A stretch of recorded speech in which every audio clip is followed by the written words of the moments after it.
Praise the Lord. कैसे हैं आप? मैं विश्वास करता हूँ आप सब ठीक हैं, अच्छे हैं, खैरियत से हैं। और ये भी विश्वास करता हूँ कि आज हमारे साथ मिलकर आपने परमेश्वर की स्तुति और आराधना की है।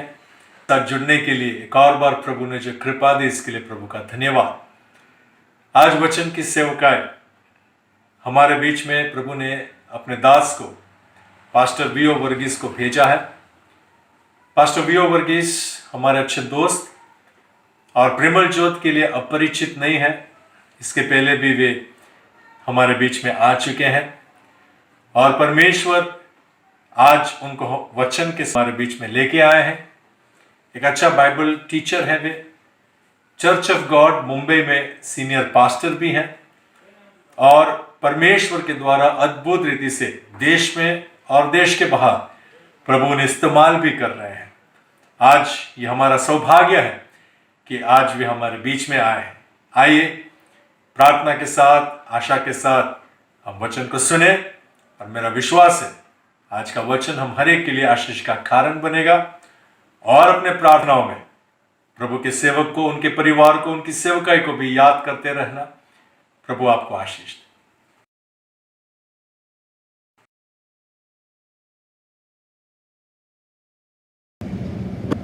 सर्वशक्तिमान त्रिएक परमेश्वर के नाम को महिमा और स्तुति आराधना हो। तमाम मेरे सुनने और देखने वाले अजीज़ों को प्रभु यीशु मसीह के पवित्र नाम में मसीही नमस्कार हम पेश करते हैं। विशेषकर प्रेमल ज्योत कलीसिया के पासबान और मेरा मसीह में मित्र और भाई पास्टर रॉय, उनके परिवार और कलीसिया के तमाम पवित्रगण, आप सभी जनों को जय मसीह की। हमें इस प्रकार एकत्रित होने का, ऐसे इस माध्यम के द्वारा मुलाकात करने का अवसर, परमेश्वर के पाक कलाम से पेश करने का भी अवसर प्रभु ने प्रदान किया है। इस वास्ते मैं परमेश्वर का धन्यवाद तहे दिल से ज़रूर करूँगा। साथ ही साथ खुदा के खादिम और प्यारे मंडली को भी मेरा हृदय भरा नमस्कार तथा धन्यवाद। आज हम एक बुरी परिस्थिति से, वातावरण से गुजर रहे हैं।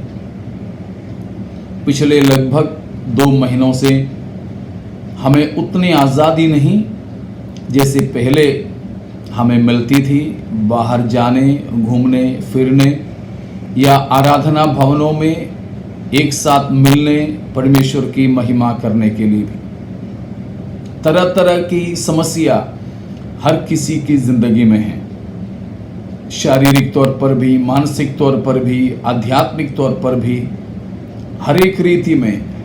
ऐसा एक व्यक्ति नहीं, सारे देश में और सारी दुनिया में वो परिस्थिति फैली हुई है। लेकिन मैं परमेश्वर का धन्यवाद करता हूँ, परमेश्वर ने हम सबको अभी भी खुशी के साथ में रखा है, आशा के साथ में रखा है। ये परमेश्वर का महान करुणा और दया का फल है। इसीलिए फिर से अपने जीवन परमेश्वर के हाथों में सौंप दें और थोड़ी देर परमेश्वर के पाक वचन से हम मनन करेंगे। ऐसे तमाम परिस्थितियों में भी परमेश्वर का वचन है हमारे लिए विश्वास का और जिंदगी की हर एक बात के लिए आधार। तो उस वचन को हम थामे रहें। अवश्य हमें इस पवित्र शास्त्र वचन के बारे में जानना है कि ये पवित्र शास्त्र वचन परमेश्वर के प्रेरणा से लिखा गया है, अर्थात परमेश्वर के शास है। प्रेरणा जो हिंदी में शब्द दिया है, उसके मूल भाषा में अर्थ है ब्रेथ ऑफ गॉड, शास है, शास। तो परमेश्वर के शास, उससे लिखा गया खुदा का कलाम। दूसरी बात है अटल रहने वाला परमेश्वर का वचन।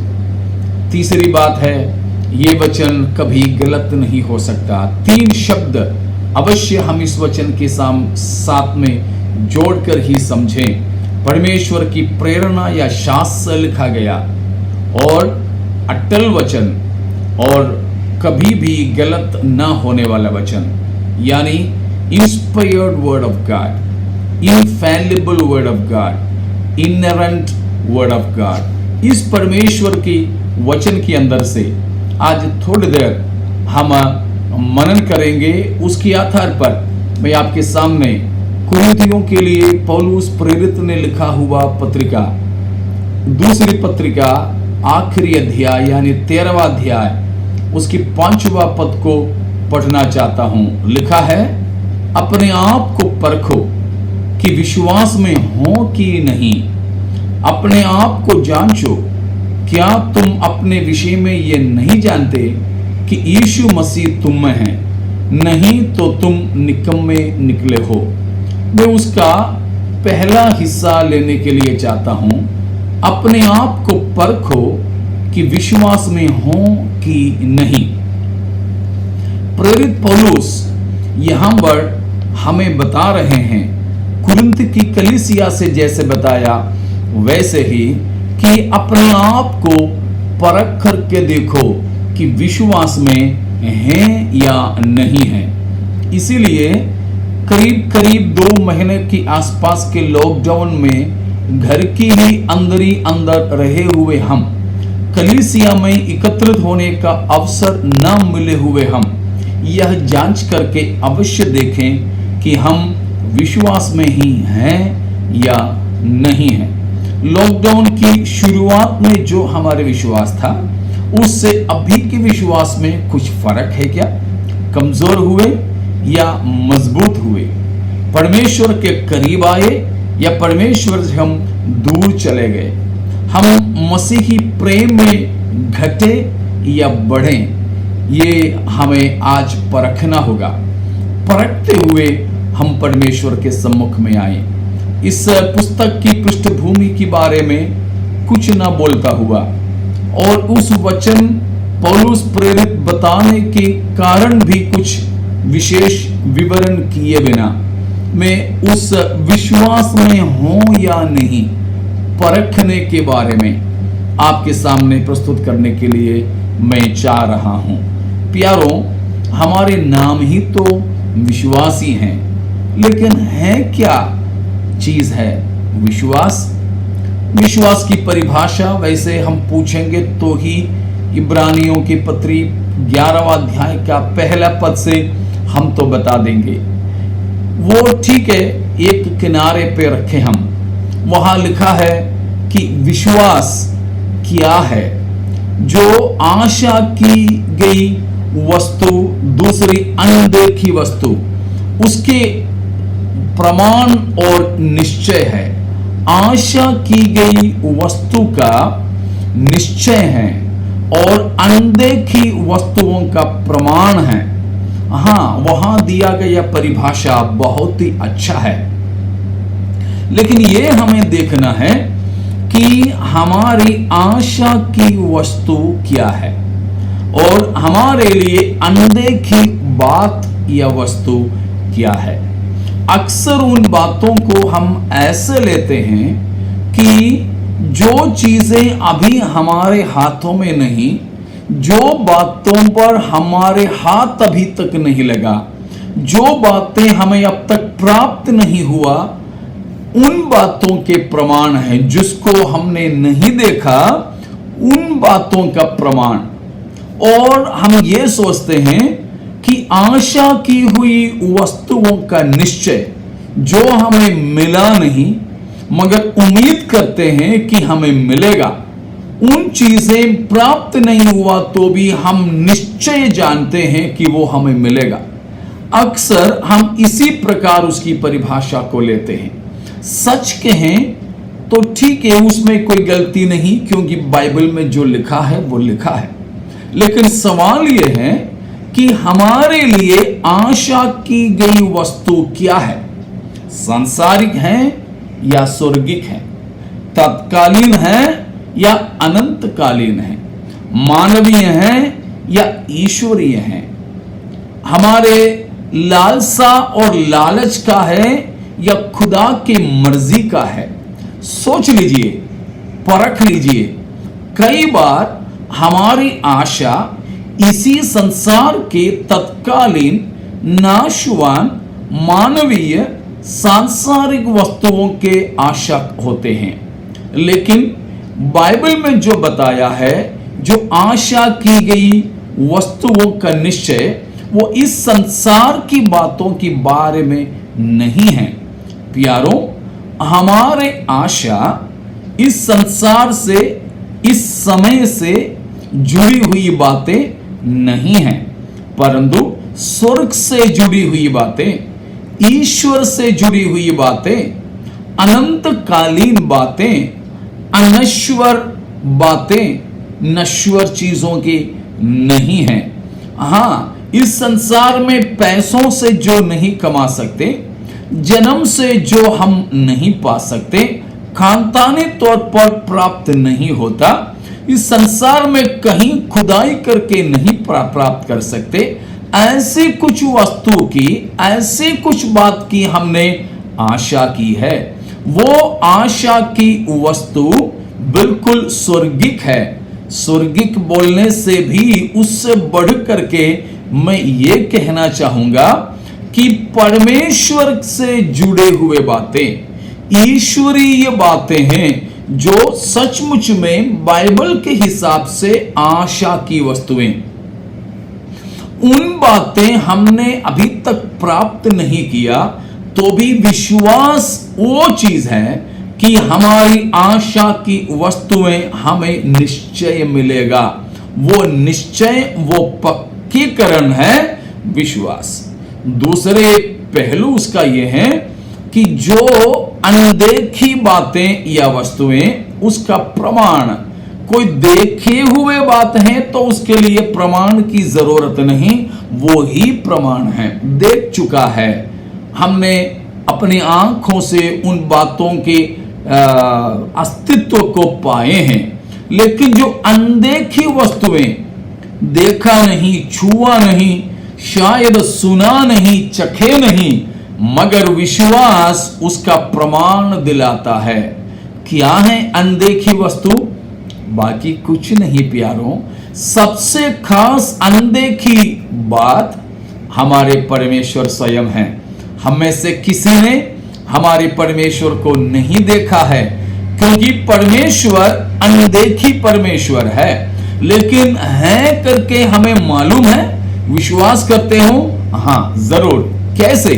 विश्वास ही हमें उन अनदेखी वस्तुओं के, उस अनदेखी परमेश्वर का प्रमाण देता है प्यारों। इसलिए विश्वास को संसार की चीजों के साथ में जोड़िए नहीं। यहां विश्वास की अन्य बहुत परिभाषाएं हो सकती हैं, तरह तरह के विश्वास भी होते हैं, लेकिन यहां बताए जाने वाले विश्वास, इट इज सेविंग फेथ, ये हमें उद्धार दिलाने वाला विश्वास है। बाकी मिराकिल वर्किंग फेथ है, अद्भुत करने वाले विश्वास है, लेकिन उस विश्वास से शायद कुछ चमत्कार हो सकता है, आपको धन मिल सकता है, दौलत मिल सकती है, चंगे हो सकते हैं, शादी हो सकते हैं, आपके कारोबार में उन्नति पा सकते हैं, लेकिन वो सब कुछ हो तो भी ये जरूरी नहीं कि हम उस विश्वास, जो चमत्कारी विश्वास है, उसके द्वारा हम स्वर्ग जाएं, उसके द्वारा हम परमेश्वर से मुलाकात करें, यह कोई जरूरी नहीं है। लेकिन कोई चमत्कार ना भी करें तो ये विश्वास जो उद्धार दिलाने वाला है, उसके द्वारा हम परमेश्वर के पास जा सकेंगे। आज संकल्प कीजिए, आप चुनाव कीजिए कि कौन सा विश्वास चाहिए। अधिकतर लोग तो चमत्कारी विश्वास के पीछे हैं, क्योंकि लोगों के उम्मीद, आशा, जिंदगी, नजरिया सब कुछ इसी संसार में सीमित है।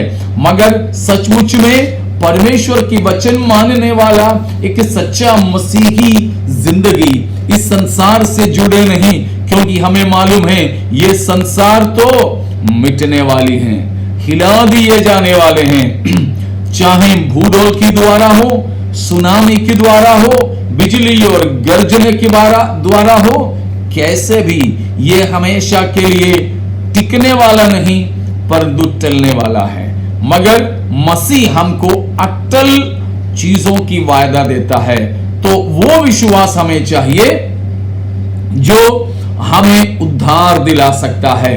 वह एकमात्र सच्चा परमेश्वर पर की विश्वास है। उसी के बारे में इब्रानियों की पत्री 11 अध्याय 6 पद में बताया है। क्या है विश्वास? पहली बात यह है विश्वास कि परमेश्वर है। शायद इस विपत्ति के बीच में भी आप में से कईयों के अंदर ऐसा शक हुआ होगा, क्या सच में परमेश्वर है? सच में प्रार्थना वो सुनता है, या परमेश्वर है करके जो बोलते हैं वो भी एक भ्रम है? जरूर क्या आपके अंदर ऐसा अविश्वास, शक, संदेह नहीं आया? लेकिन आज परमेश्वर की आत्मा हमें कहते हैं कि हमको विश्वास करना सर्वप्रथम क्या है? यह है कि परमेश्वर अस्तित्व में है। First of all our faith should be, our believe should be in the existence of our God. God exist, वो है इब्रानियों 11:6 में बताया है।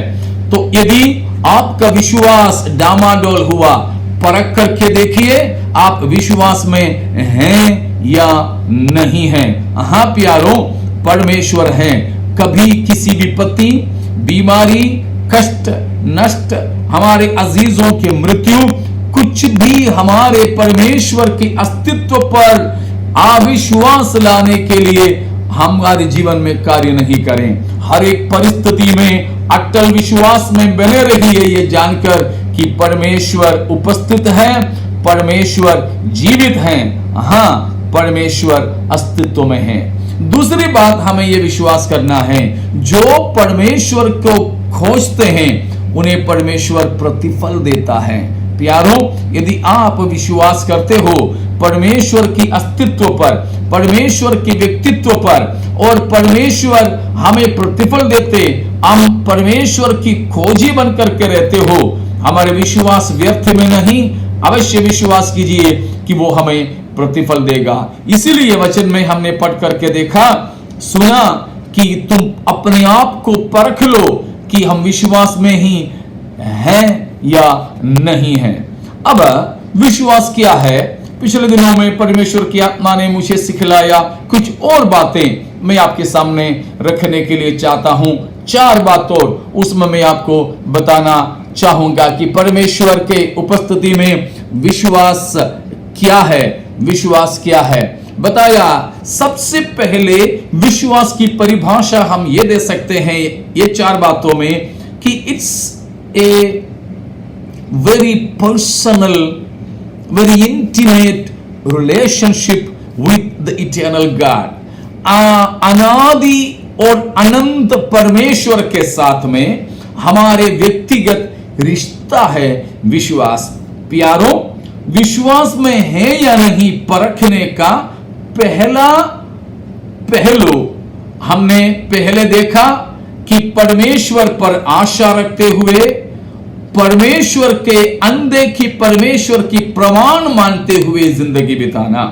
और दूसरी बात हम ये देख रहे हैं, उस सनातन परमेश्वर से हमारा रिश्तेदारी कैसे है। परमेश्वर के साथ यदि हमारी रिश्ता अच्छा है, आपस में बातें करने के रिश्ता, आपस में दिल बांटने की रिश्ता, क्या है परमेश्वर के साथ ऐसे एक रिश्ता आपके जिंदगी में? नहीं तो आज परमेश्वर हमें उकसा रहे हैं उस तरह का एक रिश्ते में आ जाएं। वो रिश्ते की शुरुआत क्रूस पर हमारे लिए हुआ यीशु मसीह के द्वारा होता है। प्रभु यीशु मसीह कलवरी पर हमारे लिए अपना जान को दे दिया ताकि उस यीशु मसीह के द्वारा हम परमेश्वर से मेल मिलाप कर लें, मुलाकात कर लें। तो जरूर परमेश्वर के साथ की रिश्ते में हम आपको आमंत्रित करते हैं। विश्वास की अगली बात यह है कि परमेश्वर के बारे में एक सच्चा पहचान, परमेश्वर के बारे में एक गहरा पहचान, very strong, very clear, very firm conviction and acknowledgement of God. परमेश्वर के बारे में एक अच्छा पहचान, एक पक्का पहचान, परमेश्वर है, परमेश्वर प्रतिफल देता है, अभी भी सब कुछ के ऊपर राज करने वाला परमेश्वर ही है। कोरोना नहीं, बीमारी नहीं, आपकी जिंदगी की समस्या नहीं, परंतु जान लीजिए अगर आप विश्वास में हैं तो परमेश्वर ही आपके जीवन में राज करता है। नहीं आपके जीवन में ही नहीं परंतु समस्त संसार में, समस्त विश्व में परमेश्वर का ही राज होता है। वो परमेश्वर का एक सही पहचान होना, सही पहचान होना। अगली बात परमेश्वर पर की हमारे विश्वास के बारे में यह है एक personal surrender to this Jesus Christ, to this eternal God. इस सनातन परमेश्वर के लिए एक व्यक्तिगत समर्पण होना, व्यक्तिगत समर्पण। जब हम उस अनदेखी परमेश्वर का प्रमाण, आशा की वस्तुओं के निश्चय पाते हैं, परमेश्वर के बारे में एक पक्का पहचान पाकर परमेश्वर से व्यक्तिगत रिश्ता जोड़ते हैं, तो अगला पड़ाव यह है परमेश्वर के लिए हम अपने आप को संपूर्ण रीति में समर्पित करें। संपूर्ण रीति में समर्पित करना। हमारी जिंदगी में ऐसा कोई क्षेत्र नहीं छूटना जहां परमेश्वर का हुकूमत नहीं चलता हो। इन दिनों परख करके देखिए, क्या हमारे जीवन में ऐसा कोई क्षेत्र नहीं, ऐसे कोई गुप्त चीज नहीं जहां परमेश्वर को हमने पूरा पूरा अनुमति नहीं दिया, आजादी नहीं दिया। आज ऐसा कोई क्षेत्र है तो परख करके देखें। इसलिए कुरिन्थियों में हमने पढ़ा शुरुआत में, परख करके देखो तुम विश्वास में है या नहीं। तो हमारी जिंदगी की किसी भी क्षेत्र में अब तक हमने परमेश्वर को आजादी नहीं दिया, प्रवेश नहीं दिलाया, अभी भी छुपा करके रखे हो। आइए अपने जीवन का उन क्षेत्रों को भी हम खोल करके दें, उन कोठरियों को भी खोल करके दें। वो कोई कोठरी परमेश्वर के लिए छुपा नहीं है, लेकिन हमारे उन जिंदगी के क्षेत्रों में परमेश्वर का राज होना है तो हमें परमेश्वर को स्वतंत्रता उन क्षेत्रों में देना अनिवार्य है। कई लोगों के पास में मोबाइल फोन है। हम बेटे बेटियों की ही बात लीजिए, अगर पापा मम्मी उनकी मोबाइल फोन लेते हैं तो कुछ कुछ बच्चों के दिल की धड़कन तो बढ़ जाते हैं, कुछ न कुछ बोलकर वो फोन लेने की कोशिश करते हैं। शायद ये बोलेंगे कि मुझे अभी चाहिए, लेकर चले जाते हैं, नहीं तो वो लॉक करके रखते हैं, खोल के नहीं देते हैं। हाँ, जिंदगी में ऐसे भी कुछ क्षेत्र होते हैं जहां परमेश्वर को हम आजादी देना नहीं चाहते हैं, लेकिन आप एक सच्चे विश्वासी हो तो आपकी जिंदगी की हर एक छोटे छोटे मोटे मोटे हर एक क्षेत्र परमेश्वर की हुकूमत के लिए, परमेश्वर को आजादी के साथ में बर्ताव करने के लिए खोल कर दिए होंगे। हालेलुया। वो है विश्वास का एक अगला पहलू और सीढ़ी। इसीलिए वचन में लिखा है, परख करके देखो। हम ऐसे ही परमेश्वर के लिए सरेंडर्ड है, समर्पित है। नहीं तो आज अपने जीवन को समर्पित कीजिए। विश्वास की उस परिभाषा में आखिरी एक बात मैं ये भी बताना चाहूंगा, यदि पहले बताए हुए चारों बात हम अपने जीवन में लागू किए हैं, एक पांचवी बात विश्वास का यह होगा कि वो समर्पण, वो पहचान, वो रिश्ता, वो आशा और प्रमाण हमारे प्रतिदिन की व्यवहार में प्रकट जरूर होगा। वो इस प्रकार है, a character and conduct inspired by such a surrender। वो हम दूसरा कुरिन्थियों 5 का 7वां पद में पढ़ सकते हैं। अगर परमेश्वर के लिए हमने अपने जिंदगी समर्पित की है, तो वो समर्पण का झलकना हमारे जिंदगी के हर एक क्षेत्र में, इन अवर कैरेक्टर, स्वभाव में, इन अवर कॉन्डक्ट, हमारे व्यवहार में, दोनों में झलकेगा। प्यारो, अपने आप को विश्वासी कहलाने वालों, आज पवित्र आत्मा हमसे पूछना चाहते हैं कि प्रभु के लिए हमने समर्पित की है, परमेश्वर का सही पहचान हमें है, परमेश्वर से हमारी रिश्ता सही तौर पर है और उसकी आशा हम करते हैं। तो अजीजों, सोच लीजिए, हमारे स्वभाव और व्यवहार में वो समर्पण की झलकना होता है। हमारे घर के अंदर, कलीसिया के अंदर, दोस्त मित्रों के साथ, खेल कूदों में, नौकरी के, पढ़ाई के स्थानों में, हमारे गुप्त जीवन में, हमारे प्रकट जीवन में, जिंदगी की हर क्षेत्र में क्या परमेश्वर के उस समर्पण का अनुभव झलकते हैं? तो हम विश्वास में हैं, यदि नहीं तो हम विश्वास में नहीं हैं। आज फिर से परमेश्वर हमें विश्वास में है या नहीं परखने के लिए बुला रहे हैं। अब मैं आपको यह बताना चाहूंगा कि इस विश्वास की विशेषता क्या है। दूसरा पतरस पहला अध्याय का पहला दूसरा पद में बताया है, यह बहुमूल्य विश्वास है। यहूदा की पत्री तीसरा पद में बताया है, पवित्र लोगों के लिए एक ही बार सौंपा गया विश्वास है। और यहूदा 20वां पद में बताया है, यह अति पवित्र विश्वास है। तो तीन बातें मैं उसके बारे में आपको बता रहा हूं कि वो बहुमूल्य विश्वास, पवित्र लोगों के लिए एक ही बार सौंपा गया विश्वास, अति पवित्र विश्वास। प्यारो, हमें परमेश्वर ने दे रखा विश्वास सस्ता और मद्दा नहीं है। परमेश्वर ने हमें दे रखा विश्वास अनमोल है, बहुमूल्य है,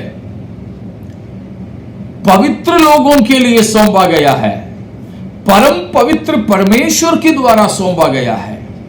बार बार, सालाना नहीं, एक ही बार। इसलिए कभी उसको गंवाना मत। और वो अति पवित्र विश्वास है, साधारण सा नहीं। इसलिए उसको ऐसे ही थामे रखिए कि वो कभी जाने नहीं दे।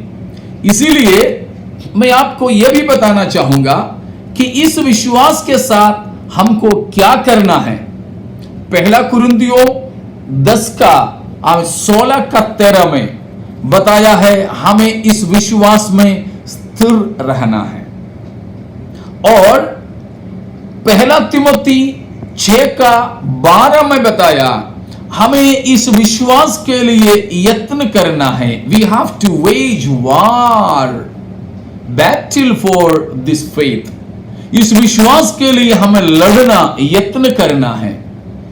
तीसरी बात, यहूदा 20वां पद में बताया, इस अति पवित्र विश्वास के आधार पर हम अपने आप को आत्मिक उन्नति करना है। इस विश्वास के आधार पर आत्मिक उन्नति करना है। और चौथी बात बताया है, हमें इस विश्वास की रखवाली करना है। इसलिए था पौलुस प्रेरित सबसे आखिरी में कहा, दूसरा तिमोथी 4:7 में, कि मैंने अपने विश्वास की रखवाली किया है। हालेलुया। और पांचवी बात, दूसरा तिमोथी उसमें पौलुस ने बताया, इस विश्वास की घोषणा करना है। हमें जगह जगह पर जाकर प्रचार करना है, लोगों से इस विश्वास के बंटवारा करना है, प्रचार करें, घोषणा करें। और पतरस की पत्रिका में हम लोग पढ़ते हैं कि पहला पतरस 3:9 में कि we have to defend our faith.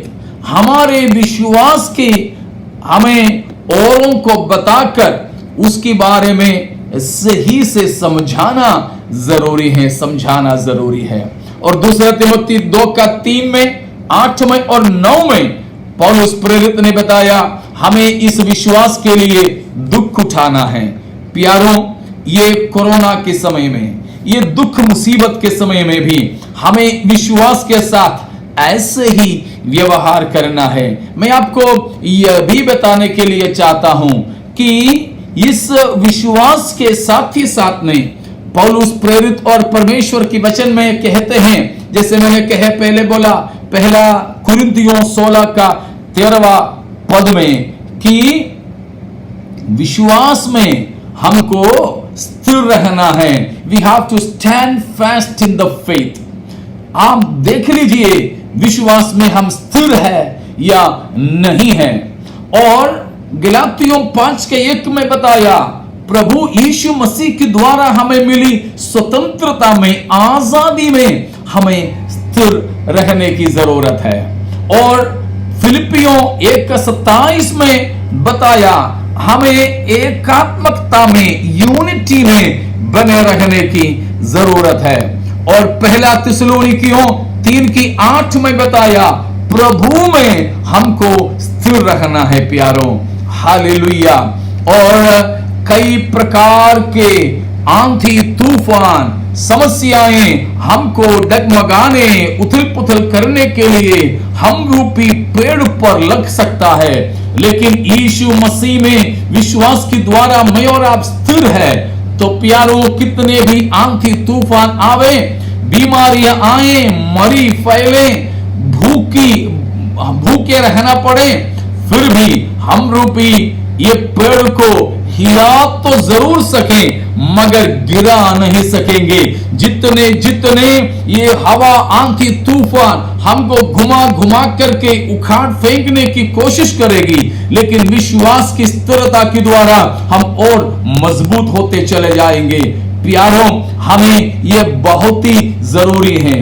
और प्रेरितों ने दिए हुए शिक्षा में भी हमें बने रहना है, वो है विश्वास में बने रहने की स्थिति। बहुत से लोगों के विश्वास जब डगमगाए गए, प्यारों, अब तक हमको प्रभु ने विश्वास में स्थिर किया है। प्रभु का मैं धन्यवाद करता हूं। हाँ प्यारों, जो विश्वास में बना रहता, उन्हीं को लेने हमारे मसीह आ रहे हैं। इब्रानियों की पत्री 10 अध्याय की आखिरी भागों में प्रेरित ने ऐसे कहा, मेरा धर्मी विश्वास ही से जीवित रहेगा। अगर पीछे हट जाता है, परमेश्वर कहता है कि मेरा मन उससे प्रसन्न नहीं है। इसीलिए वहां लिखा है, हम उनमें नहीं जो पीछे हटते और नाश हो जाते, मगर हम उनमें गिने जाते हैं जो स्थिर रहते और उद्धार पाते। जो विश्वास में स्थिर रहते हैं, उन्हीं से परमेश्वर प्रसन्न होता है। जिनसे परमेश्वर प्रसन्न होता है, उन्हें लेने के लिए हमारे मसीह शीघ्र आने वाला है। प्यारों, क्रूस पर मारा गया यीशु मसीह, मुर्दों में से जिलाया गया यीशु मसीह, स्वर्ग उठा लिया गया यीशु मसीह शीघ्र वापस आने वाला है। उस मसीह की आमद के लिए हम तैयार हो जाइए। ऐसों को जो विश्वास में स्थिर रहते हैं, उनको लेने मसीह आ रहा है। हो सकता है लॉकडाउन खुलने से पहले प्रभु यीशु मसीह आ जाए। उसके लिए तैयार होने की वास्ते हमको ये 60 दिन बिठा करके रखा। ये समस्या हम शायद समझते होंगे, मगर समस्या नहीं, परंतु परमेश्वर ने हमें दिया एक अवसर है, अपॉर्चुनिटी है, तैयार होने के लिए, सुधारने के लिए, मन फिराने के लिए, पवित्र बनने के लिए, रिश्तों को सुधारने के लिए, मेल मिलाप करने के लिए, वचन पढ़ने के लिए, प्रार्थना करने के लिए, विश्वास में मजबूत होने के लिए। हालेलुया। उस प्रकार मजबूती के साथ विश्वास में रहने वाले भक्तों को अपने साथ ले जाने, अपने समान बनाने के लिए हमारे प्रभु यीशु मसीह आ रहे हैं। तैयार हो जाएं। समाप्त में कर रहा हूं यहां, लेकिन उससे पहले एक और बात, मेरे सुनने वालों में से कोई भी एक जन अब तक प्रभु यीशु मसीह पर विश्वास नहीं किया हो, आप उद्धार, मुक्ति, मोक्ष के अनुभव में नहीं है। जो यीशु मसीह पर विश्वास नहीं करते, वे अनंतकालीन जीवन नहीं प्राप्त कर सकते। अनंतकालीन नरक में ऐसे लोग डाल दिए जाएंगे। इसलिए हम नहीं चाहते कि हे प्रिय भाई बहन माता पिता आप नरक जाएं। इसलिए अपने पाप कितने भी लाल रंग के क्यों न हो, परमेश्वर उसे यीशु मसीह के लहू से धोने के लिए तैयार है। प्रभु यीशु मसीह पर विश्वास करें जो क्रूस पर आपके लिए मारा गया था, गाड़ा गया था, लेकिन ईश्वर होने की वजह से तीसरा दिन जी उठा, अब हमेशा के लिए जीवित है। उस यीशु मसीह पर विश्वास करें। वो जल्दी अपने भक्तों को लेने आ रहे हैं। उसकी आमद के लिए तैयार हो जाइए। प्यारों, हर एक प्रकार की शांति से, तसल्ली से परमेश्वर आपके दिलों को भर दे। यीशु मसीह की आगमन की आशा में आपको प्रभु विश्वास में स्थिर करें। इस प्रार्थना के साथ मैं अपने लफ्जों को समाप्त करना चाहूंगा। एक शब्द प्रार्थना के साथ मैं मेरी बातों को समाप्त करूं। हे पिता हमारे परमेश्वर, धन्यवाद करते हैं, आपने प्रभु यीशु मसीह के द्वारा हमसे प्रेम किया। अनुग्रह दीजिए कि हम उस विश्वास में स्थिर रह सके और उसी में बने रह सके। अगर कोई भी व्यक्ति विश्वास में नहीं, प्रार्थना करते पिता आप उनकी जिंदगियों में कार्य करें और उनके जीवनों को आप बदलें। आप पर विश्वास करने के लिए तैयार करें। जो विश्वास में हैं उन्हें स्थिर कीजिए। प्रिय लोगों की तरह तरह की जरूरतों को पूरा करें। बीमारों को चंगा कीजिए। आप शिफा दें। किसी भी जरूरतों में प्रिय लोग हैं, आप उनकी जरूरत को पूरा कीजिए। त्रिएक परमेश्वर के नाम से हम प्रिय लोगों को आशीषित करते हैं। सारी आदर महिमा हम आप ही को देते हैं। प्रभु यीशु मसीह के नाम से मांगते हैं पिता, आमीन। परमेश्वर आपकी कलीसिया और आप सबको भी आशीषित करें, आमीन।